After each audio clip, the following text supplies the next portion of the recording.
नमस्कार मित्रों, मेरा नाम है शुभम और आज हम लोग एक बहुत ही इम्पॉर्टेंट कॉन्सेप्ट डिस्कस करने के लिए आए हैं कि what is resilience and what is toughness, what are the different types of resilience, what are the different types of toughness. और आज हम लोग इन कॉन्सेप्ट्स को थ्रू ग्राफ्स देखेंगे कि थ्रू ग्राफ हम उन टाइप्स ऑफ रेजिलियंस और टफनेस को कैसे रिप्रेजेंट कर सकते हैं, या फिर और हम लोग किसी भी कॉन्सेप्ट को विजुअलाइज अगर हम लोग ग्राफ्स के थ्रू करते हैं तो वो कॉन्सेप्ट हमें लंबे समय तक याद रहता है। तो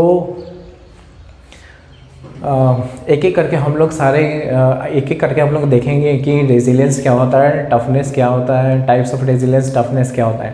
तो what is resilience? Resilience is the ability of a material to resist any change in its shape and size within the elastic limit। जैसा कि आप लोग ग्राफ से देख सकते हैं, within elastic limit रहना चाहिए या up to elastic limit रहना चाहिए, जिसका कि स्पेशल केस ये प्रूफ रेजिलियंस बन के निकलता है कि यहाँ पे इलास्टिक लिमिट तक एरिया हम लोग लेते हैं। बट इनके पहले इनमें जो भी एरियाज़ दिए गए हैं वो हमें क्या बताता है वो पहले समझना ज़रूरी है। तो area under load deflection graph हमें क्या देता है? जैसे कि किसी भी ऑब्जेक्ट को हम लोग स्ट्रेच कर रहे हैं तो उसके लिए हम लोग कुछ वर्क डन कर रहे हैं, तो वो जो वर्क डन है वो उस बॉडी में स्ट्रेन एनर्जी के फॉर्म में स्टोर हो जाता है।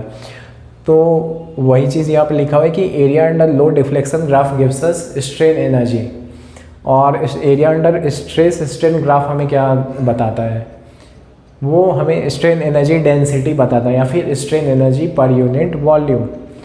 तो दोनों का यूनिट्स भी डिफरेंट होगा, ये जूल पर mm क्यूब में, और स्ट्रेन एनर्जी की किस यूनिट में होगा। एनर्जी का यूनिट क्या होता है? जूल होता है, तो इसका यूनिट जूल होगा। तो डेंसिटी क्या है? एक काइंड ऑफ इंटेंसिव प्रॉपर्टी है जो कि किसी भी मटेरियल के क्वांटिटी के ऊपर डिपेंड नहीं करता है, उस प्रॉपर्टी को हम लोग इंटेंसिव प्रॉपर्टी बोलते हैं। तो density kind of intensive property है, तो उसी तरह से स्ट्रेन एनर्जी डेंसिटी भी काइंड ऑफ इंटेंसिव प्रॉपर्टी ही है। तो ऐसा क्यों? क्योंकि उस मटेरियल के सिर्फ 1 mm क्यूब ऑफ मटेरियल हम लोग लेते हैं, उसका स्ट्रेन एनर्जी हम लोग फाइंड आउट करते हैं। तो जैसे कि 6 mm क्यूब ऑफ स्टील हम लोग लिए या फिर 6000 mm क्यूब ऑफ स्टील हम लोग लिए, तो दोनों का क्या डेंसिटी चेंज करता है? दोनों डेंसिटी जो स्टील का है वही कांस्टेंट रहेगा दोनों के लिए डेंसिटी। तो एक एक करके अब हम लोग देखेंगे कि टाइप्स ऑफ रेजिलियंस, टफनेस वगैरह क्या है। और सबसे पहले हम लोग रेजिलियंस से स्टार्ट करेंगे। तो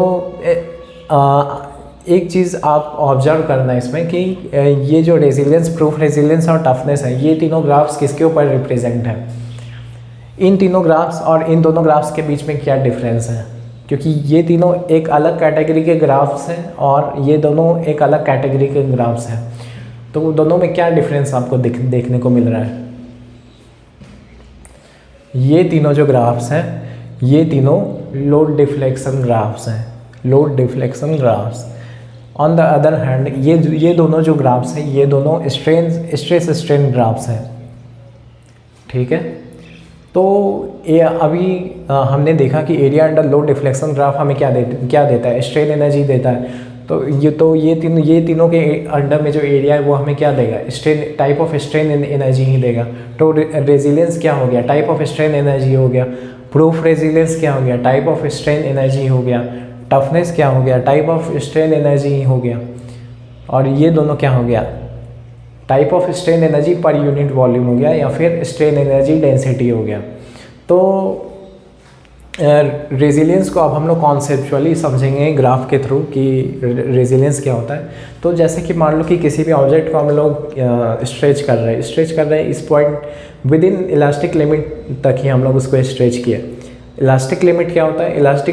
इलास्टिक लिमिट वो लिमिट है जहाँ तक अगर हम लोग स्ट्रेच किए तो जो ऑब्जेक्ट है वो अपना ओरिजिनल शेप और साइज रिगेन कर सकता है। तो इलास्टिक लिमिट ये चीज़ है। और विद इन इलास्टिक लिमिट मान लो कि हम लोग किसी भी ऑब्जेक्ट को स्ट्रेच किया है तो कुछ वर्क डन किए होंगे उसके ऊपर, तो वो जो वर्क डन है वो उस ऑब्जेक्ट में स्ट्रेन एनर्जी के फॉर्म में स्टोर हो जाएगा। तो वही स्ट्रेन एनर्जी यहाँ पे रेजिलियंस है कि हम लोग किसी भी ऑब्जेक्ट को विद इन इलास्टिक लिमिट तक हम लोग उसे स्ट्रेच करते हैं और जितना एनर्जी हम लोग उस बॉडी में जितना एनर्जी स्टोर हुआ रहेगा उस एनर्जी को हम लोग स्ट्रेन एनर्जी बोलते हैं। और प्रूफ रेजिलेंस एक special kind of special case of resilience ही है जिसमें कि हम लोग बॉडी को पूरे इलास्टिक लिमिट तक स्ट्रेच कर देते हैं। तो काइंड ऑफ ये स्पेशल केस ऑफ रेजिलियंस ही हो गया। और टफनेस क्या हो गया? टफनेस जैसे कि किसी भी ऑब्जेक्ट को हम लोग खींच रहे इलास्टिक लिमिट तक लेके गए, उसके बाद भी हम लोग उसे खींचते जा रहे हैं जहाँ पे वो प्लास्टिक बिहेवियर अपना दिखाएगा। फिर एक पॉइंट आएगा जिसके बाद वो ब्रेक कर सकता है। तो जितना maximum amount of strain energy उस ऑब्जेक्ट में एब्जॉर्ब हुआ, उस maximum amount of strain energy को हम लोग टफनेस बोलते हैं, जितना कोई भी ऑब्जेक्ट एब्जॉर्ब कर सकता है स्ट्रेन एनर्जी। तो toughness is the maximum amount of strain energy that can be absorb by any body. तो ये तीनों आपको समझ में आ गया होंगे। और मॉड्यूलस ऑफ रेजिलियंस और मॉड्यूलस ऑफ टफनेस क्या होता है? मॉड्यूलस का मीनिंग क्या है? मॉड्यूलस का मीनिंग है कि कुछ भी एब्सोल्यूट वैल्यू हो गया।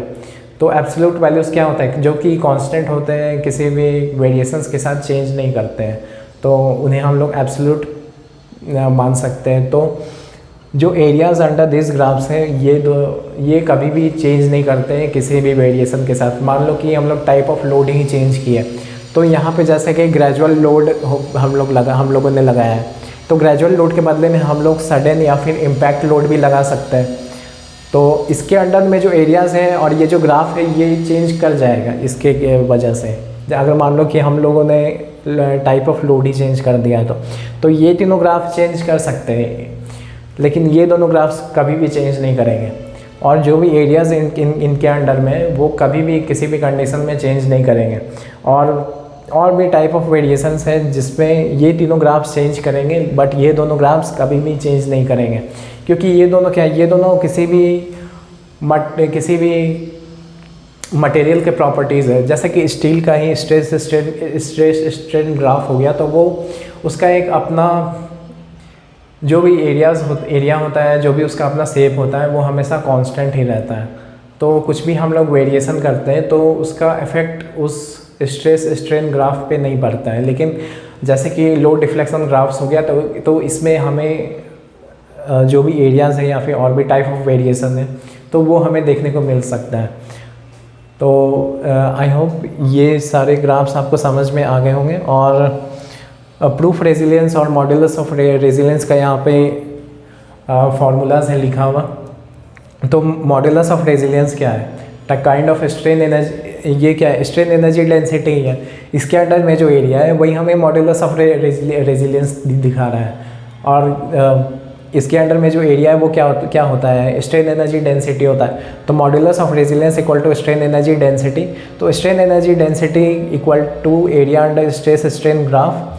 और यहाँ से हम लोग कैलकुलेट कर सकते हैं कि half into stress into strain, half into base into height, इस ट्रायंगल का हम लोग ले सकते हैं। प्रोपोर्शनैलिटी लिमिट वो लिमिट है जहाँ तक कि हुक्स लॉ वैलिड होता है, stress upon stress is directly proportional to strain. तो ये इक्वेशन हमें एक लीनियर वेरिएशन देता है जो कि ओरिजिन के थ्रू पास करता है। तो मान लो कि इस प्रोपोर्शनैलिटी साइन को हम लोग एक कांस्टेंट से रिप्लेस करते हैं, तो वो हमें क्या देगा? एक स्ट्रेट लाइन देगा पासिंग थ्रू ओरिजिन। तो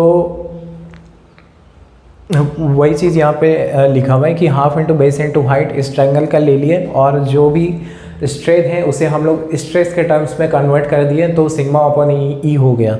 तो strain energy density equal to sigma square upon 2e हो गया। तो इसी टर्म को हम लोग यहाँ पे लिखे हुए हैं। और ये इसका जो यूनिट है ये जूल पर mm³ यूनिट्स में है इसीलिए। और लेकिन यहाँ पे क्या है? प्रूफ रेजिलियंस हमने क्या देखा था? एक टाइप ऑफ स्ट्रेन एनर्जी है। तो स्ट्रेन एनर्जी है तो टाइप ऑफ एनर्जी ही है, तो उसका यूनिट क्या होगा? उसका यूनिट होगा जूल। तो जैसे कि ये टर्म क्या है?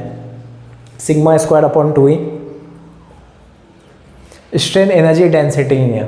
तो स्ट्रेन एनर्जी डेंसिटी का यूनिट क्या होता है? जूल पर mm³। तो उसे हम लोग किस चीज़ से मल्टीप्लाई करना होगा कि ताकि वो एनर्जी के टर्म्स में हमें मिले? ऑब्वियसली mm³ को हटाना है तो हम लोगों को वॉल्यूम से मल्टीप्लाई करना होगा। तो strain energy per unit volume into volume ये हमें देता है proof resilience which is in terms of joule. तो आई होप सारा कॉन्सेप्ट्स आपको यहाँ पे समझ में आ गया होगा, और कुछ भी आप लोगों को डाउट है तो आप नीचे कमेंट्स बॉक्स में कुछ भी अपना डाउट वो है जो भी है वो पूछ सकते हैं। और thank you for watching this video and please subscribe the channel.